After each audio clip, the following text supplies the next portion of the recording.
Hello and Assalamualaikum everyone. This is Unsa Shah. Welcome to my YouTube channel Love and Tarot. आज का topic है their feelings right now. इस वक्त इनकी आपके पर्सन की क्या करंट फीलिंग्स हैं चेक करेंगे टैरो कार्ड से और गाइडेंस लेंगे ऑरेकल कार्ड से. So let's start the reading. लेकिन उससे पहले जिन लोगों ने अभी तक YouTube चैनल मेरा सब्सक्राइब नहीं किया, जल्दी से YouTube चैनल मेरा लव एंड टैरो सब्सक्राइब जरूर कर दीजिए. अपने फ्रेंड्स और फैमिली के साथ भी आप मेरी वीडियोस शेयर कर सकते हैं, मेरे चैनल का लिंक शेयर कर सकते हैं. उसके साथ बेल आइकॉन को प्रेस कर दीजिए. कमेंट बॉक्स में अपना फीडबैक ज़रूर शेयर कीजिएगा. और जो लोग पर्सनल अपनी टैरो कार्ड रीडिंग, अपनी लव रीडिंग करवाना चाहते हैं, नंबर स्क्रीन पर आप देख रहे हैं, इन्हीं नंबर्स पे आप कॉल या व्हाट्सएप करके अपना अपॉइंटमेंट बुक करवा सकते हैं. सो आज की जो रीडिंग है their current feelings right now आपके पर्सन की. आपका पर्सन मेल है, फीमेल है, आप रिलेशनशिप में हैं, इन लव हैं, आप मैरिड हैं, सिंगल हैं, ये रीडिंग सबके लिए है. टाइमलेस रीडिंग होगी for all zodiac sign. Cards मैं आपके सामने शफल कर रही हूँ और देखेंगे कि आपके पर्सन की क्या एनर्जीज हैं, क्या थॉट्स हैं, क्या सोचते हैं वो आपके बारे में. इस वक्त आप किसी भी सिचुएशन में हैं, कांटेक्ट में हैं, नो कांटेक्ट में हैं, for all situation.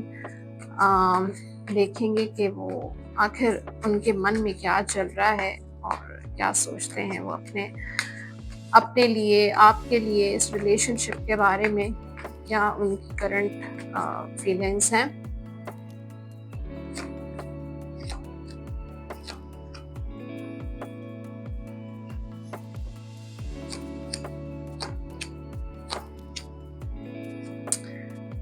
Okay, under the deck है 5 ऑफ पेंटिकल्स. हो सकता है कि इस वक्त काफ़ी सारे ऐसे व्यूअर्स हैं जो नो कांटेक्ट में हैं, ब्लॉक सिचुएशन में हैं, नो कम्युनिकेशन में हैं या लेस कम्युनिकेशन है. और अगर कम्युनिकेशन भी है तो भी आप ये रीडिंग देख सकते हैं. यहाँ पर मुझे एक्वेरियस, लिब्रा और जेमिनाई प्रोमिनेंट लग रहा है. उसके बाद जो है वो पाइसेस, स्कॉर्पियो और कैंसर, टॉरस एंड कैप्रिकॉन और वर्गो भी हो सकता है. ये आपके साइंस भी हो सकते हैं, आपके पर्सन के भी हो सकते हैं. अदरवाइज अगर ये नहीं भी है आपका साइन तो भी आप ये रीडिंग देख सकते हैं. तो आपके पर्सन की इस वक्त जो करंट एनर्जीज हैं आपके लिए, फीलिंग्स हैं राइट नाउ, बहुत जजमेंटल हुए हुए. पास्ट को लेकर ये बहुत ज़्यादा सोचते हैं. आपका पास्ट है या उनका पास्ट है, बार बार कुछ ऐसी बातें हैं, कुछ ऐसी सिचुएशन है जो इनके माइंड से नहीं निकलता है. ये उस चीज़ के बारे में बहुत सोचते हैं. अच्छा, इनका जो एटीट्यूड है बहुत जल्दी चेंज हो जाता है. मतलब ये कभी हॉट एंड कोल्ड इनकी फीलिंग्स रहती हैं. कभी ऐसा लगता है कि ये बिल्कुल आपके साथ इनका कोई रिलेशनशिप ही नहीं है या आपको जानते ही नहीं है, कोई फीलिंग्स ही नहीं है. और कभी ऐसा फील होता है कि बहुत प्यार, मोहब्बत, अपनाइत, एक लव, रोमांस, इस तरह की फीलिंग्स, वो जैसे hot and cold, mood swings. अच्छा, तो ऐसा लगता है कि जैसे इन्होंने या तो आपको ब्लॉक किया हुआ है या आपने इनको ब्लॉक किया हुआ है. कोई एंजाइटी है, डिप्रेशन है, ओवरथिंकिंग. ये इनको कुछ ट्रस्ट इश्यूज भी मुझे लग रहे हैं कि पास्ट में या तो आपका कोई किसी के साथ रिलेशनशिप था, यहाँ पर किसी के साथ ब्रेकअप हुआ था, या कुछ ऐसा ज़रूर है कि ये अपने उनके मन में, उनके दिल में कुछ ऐसी बातें बैठी हुई हैं जो आपके पास्ट से रिलेटेड हो सकती हैं. या थर्ड पार्टी आपकी लाइफ में कोई और पर्सन है जो आप पे इंटरेस्टेड है और ये जब उस पर्सन के बारे में सोचते हैं तो ये बहुत ज़्यादा डिप्रेशन में चले जाते हैं. ये रात को सो नहीं पाते हैं. कुछ चीज़ें हैं, कुछ मन में इनके कुछ ऐसे ख़यालात हैं, कुछ वहम हैं, कुछ डाउट्स हैं जिसकी वजह से ये बहुत अपने आप को इनसिक्योर फील करते हैं, जेलसी फील करते हैं. कुछ ऐसी सिचुएशन है या आपकी फैमिली है या इनको अभी तक आप में फुली ट्रस्ट नहीं आया है जिसकी वजह से ये अपनी फीलिंग्स को होल्ड करते हैं और एक डिप्रेशन वाले मूड में चले जाते हैं और ये आपको ब्लॉक कर देते हैं या ये आपसे बिल्कुल नो कांटेक्ट कर लेते हैं। वो जो डाउट्स हैं इनके माइंड में वो निकल नहीं पा रहे हैं। ऐसा लगता है कि या तो ये मेंटली कुछ इमोशनल इनको कुछ इश्यूज हैं, कुछ मेंटली ये डिस्टर्ब हैं, या कुछ पास्ट का ट्रॉमा है इनकी लाइफ में, कोई पास्ट का ट्रॉमा, कोई ऐसा इनका रिलेशनशिप रह चुका है जिसकी वजह से ये अब किसी पे ट्रस्ट नहीं कर पा रहे हैं, आप पे ट्रस्ट नहीं कर पा रहे हैं, या इनका जो पास्ट है आपके पर्सन का वो बार बार इनके सामने आ जाता है जिसकी वजह से ये डिप्रेशन में चले जाते हैं, एंजाइटी में चले जाते हैं। इनकी फीलिंग्स जो हैं वो बिल्कुल ब्लॉक हो जाती हैं और ये वो खौफ, वो फियर्स, वो इनसिक्योरिटीज ये उससे निकल नहीं पा रहे हैं और इन्होंने चारों तरफ जैसे अपने आप को, अपनी फीलिंग्स को ऐसा लगता है कि जैसे बंद किया हुआ है। उस खौफ से इनको निकलना चाहिए और उनकी जो विल पावर ही है जो उनको उस पास से निकाल सकती है। तो इनको मूव ऑन करने की ज़रूरत है अपने पास से, और आपके पास्ट से भी इनको अपने मूव ऑन करना चाहिए, आगे फ्यूचर की तरफ देखना चाहिए, लेकिन ये मूव ऑन नहीं कर पा रहे हैं और इनको सिवियर एक डिप्रेशन वाला पैनिक अटैक्स होते हैं या कुछ ना कुछ ऐसा ज़रूर होता है। एनीवेज, जैसे कि अगर हम इस रिलेशनशिप के बारे में देखें कि ये इस रिलेशनशिप को कैसे देखते हैं, तो ये बेइंतहा आपसे प्यार करते हैं, मोहब्बत करते हैं, लव करते हैं और बहुत डिवोटेड मुझे लगता है कि ये हैं। और ये हमेशा जो है वो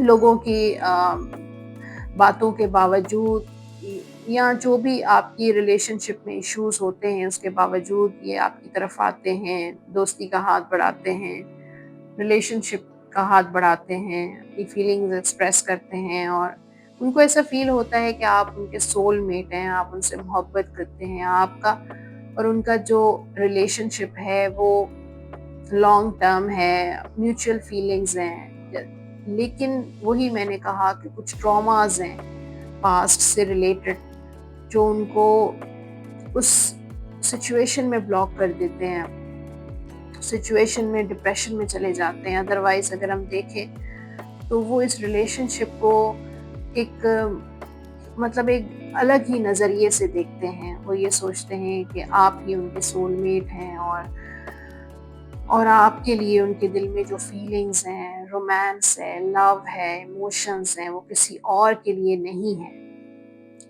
और जो सिंसियरिटी, ऑनेस्टी वो फील करते हैं इस रिलेशनशिप में, वो किसी और में उन्होंने वो फीलिंग्स कभी उन्होंने नहीं फील की जो इन्होंने आपके साथ फील की हैं, जो आपके साथ उन्होंने इमोशनल एक्सपीरियंसेस किए हैं, वो किसी और इंसान के साथ उन्होंने इमोशनल एक्सपीरियंसेस फील नहीं किए। और मुझे ऐसा लगता है कि आप दोनों की म्यूचुअल फीलिंग्स हैं, आप दोनों इस रिलेशनशिप को लेकर चलना चाहते हैं, लेकिन मुझे ऐसा लगता है कि जैसे ये वही कि इनका जो पास्ट का ट्रॉमा है या कोई ऐसा पर्सन है जो उनको बार बार अपने पास्ट में लेकर चला जाता है या कुछ ऐसा ट्रैप करता है या थर्ड पार्टी है, कुछ ऐसा है जिसकी वजह से ये इस डिप्रेशन से निकल नहीं पा रहे हैं। इनको जो है जैसे हाई प्रिस्टेस का कार्ड है कि इनको स्पिरिचुअल हीलिंग की ज़रूरत है। इनको अपने इंट्यूशन पे, अपनी गट फीलिंग पे ट्रस्ट करने की ज़रूरत है। ये अपने आप पे भी ट्रस्ट नहीं कर पा रहे हैं, अपनी गट फीलिंग पे ट्रस्ट नहीं कर पा रहे हैं। इनकी गट फीलिंग तो कह रही है कि आप उनके लिए परफेक्ट पार्टनर हैं, लेकिन उनके जो डर हैं, इनके खौफ हैं, इनकी इनसिक्योरिटीज़ हैं, हो सकता है इनकी मेंटल हेल्थ स्टेबल ना हो। तो अदरवाइज ये आपसे काफ़ी अट्रैक्शन फील करते हैं, आपको बहुत लाइक करते हैं, बहुत पसंद करते हैं और आपके साथ रिलेशनशिप रखना चाहते हैं। गाइडेंस के लिए देखते हैं कार्ड्स, क्या गाइडेंस के लिए कार्ड्स हैं। Balance. Love is not always about agreeing just for the sake of it. A great relationship is one that both supports and challenges. जरूरी नहीं है कि देखिए कितना प्यारा मैसेज है आपके लिए कि बैलेंस रखना बहुत मुश्किल होता है। ज़रूरी नहीं है कि दोनों पार्टनर इक्वल उनका बैलेंस हो, और love is not always about agreeing. मोहब्बत प्यार जो है वो लव जो है वो ज़रूरी नहीं है कि आप दोनों एक दूसरे के साथ, दोनों पार्टनर्स एक दूसरे के साथ एग्री करें हर बात पे। ऐसा नहीं होता। कभी कॉन्फ्लिक्ट्स भी हो जाते हैं, कभी डिसएग्रीमेंट्स भी हो जाते हैं। A great relationship is one that both supports and challenges. एक ग्रेट रिलेशनशिप अगर आप दोनों चाहते हैं एक दूसरे के साथ रहना, तो दोनों को एक दूसरे को सपोर्ट करना चाहिए, और जो चैलेंजेस आते हैं उनको एक्सेप्ट करना चाहिए। उनको दोनों को एक साथ उन चैलेंजेस के साथ एक दूसरे को मतलब जैसे सपोर्ट करना चाहिए हर हाल में। तो ये इतना प्यारा मैसेज मैंने चेक किया आपके लिए। Tested, your strengths and weaknesses are being tested. तो हो सकता है कि यूनिवर्स की तरफ से आप दोनों का टेस्ट है कि आप दोनों के एक दूसरे की स्ट्रेंथ्स हैं, वीकनेसेस हैं। आपकी क्या वीकनेसेस हैं, आपके पर्सन की क्या वीकनेसेस हैं, आपकी क्या स्ट्रेंथ्स हैं, आपके पर्सन की क्या स्ट्रेंथ्स हैं। तो हो सकता है इस वक्त जो आप लोगों की सिचुएशन चल रही है वो एक टेस्ट है, डिवाइन की तरफ से आप दोनों का एक टेस्ट है कि आप दोनों क्या इस टेस्ट पर पूरे उतरेंगे, क्या आप दोनों एक्सेप्ट करेंगे एक दूसरे की स्ट्रेंथ्स, क्या आप दोनों एक्सेप्ट करेंगे एक दूसरे की वीकनेसेस। क्योंकि हर इंसान में कुछ वीकनेसेस होती हैं, कुछ स्ट्रेंथ्स होती हैं। Step out of your comfort zone. तो आप दोनों को अगर इस रिलेशनशिप को लेके चलना है, कमिटमेंट करनी है, शादी करनी है, या एक दूसरे के साथ पूरी जिंदगी चलना है, तो आप दोनों को कंफर्ट जोन से निकलना पड़ेगा। और जो चैलेंजेस आपकी लाइफ में या उनकी लाइफ में, आप दोनों की लाइफ में हैं, उनको जो है वो एक दूसरे की सपोर्ट बनना पड़ेगा, एक दूसरे की स्ट्रेंथ बनना पड़ेगा। तो आप दोनों को कंफर्ट जोन से निकलना होगा। अगर आप ये सोचते हैं कि जिंदगी लाइफ जो है वो एक बहुत स्मूथ वो है, तो स्मूथ कहीं पे भी नहीं होता, और कंफर्ट जो है वो कभी होती है कभी नहीं होती। और शायद कभी ऐसा भी होता है कि पूरी लाइफ ही चैलेंजेस में ही गुजर जाती है। तो कंफर्ट जोन, इसका ये मतलब नहीं होता कि अगर शादी हो गई, मैरिज हो गई, तो एक कंफर्ट जोन मिल गया। तो आप दोनों को कंफर्ट जोन से निकलना पड़ेगा, और जो है वो चैलेंजेस एक दूसरे के बर्दाश्त करने होंगे। तो ये थी जनाब इस टॉपिक पे रीडिंग और guidance, their current feelings right now. Hopefully आपको मैसेज मिला होगा, गाइडेंस मिली होगी। फीडबैक ज़रूर दीजिएगा अपने कमेंट सेक्शन में। कुछ एडवाइस है, कुछ टॉपिक्स हैं आपके माइंड में, तो वो भी शेयर कर सकते हैं। उसके साथ जो लोग पर्सनली अपना टैरो कार्ड रीडिंग, अपनी लव रीडिंग, अपने एस्ट्रोलॉजी करवाना चाहते हैं, नंबर स्क्रीन पर आप देख रहे हैं, इन्हीं नंबर्स पे आप कॉल या व्हाट्सएप करके अपना अपॉइंटमेंट बुक करवा सकते हैं। और जाने से पहले लाइक का बटन ज़रूर प्रेस कर दीजिएगा, सब्सक्राइब ज़रूर कर दीजिएगा। मेरा यूट्यूब चैनल अपने फ्रेंड्स और फैमिली के साथ भी शेयर कर सकते हैं मेरी वीडियोस। अपना बहुत सारा ख्याल रखिएगा। नेक्स्ट एपिसोड में दोबारा मुलाकात करेंगे। अल्लाह हाफ़िज़।